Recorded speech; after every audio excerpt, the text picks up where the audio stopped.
Governor Shapiro's office says the child advocate is a voice for children and often works with the Department of Human Services to address complaints. But based on our current laws, the child advocate doesn't actually have the authority to conduct formal investigations into those complaints. I am taking executive action to make changes that will stop the system from failing Pennsylvanians most in need. A pen stroke aimed to protect. In 2019, Governor Wolf's executive order created the new child advocate position.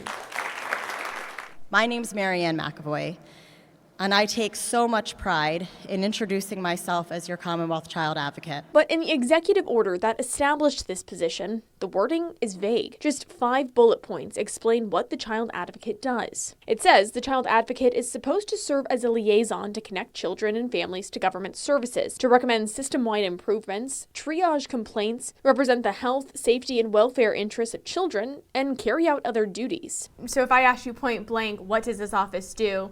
You don't have a good answer? I don't. I mean, it's a challenge. And let me just say that there is a person inside that office that's fantastic, that's intentional, that is the child advocate, that is trying to bring people together, get systems communicating and collaborating.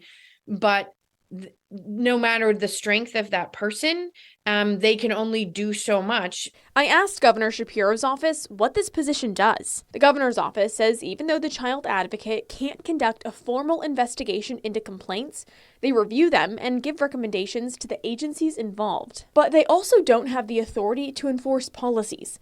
The governor's office says the authority to investigate concerns or enforce policies would have to come from legislation, even leaving advocates like Kathleen Palm with questions. Right now, the Office of Child Advocate is essentially one person who is operating inside a situation where no one is really fully assured as to what their legal authority is or access to information or how they can intervene on behalf of a child or a family or a mandated reporter. Governor Shapiro's office says while the complaints aren't tracked, the child advocate receives about 5 complaints a month related to child safety and well-being. With little information showing up online, I asked how people can file a complaint.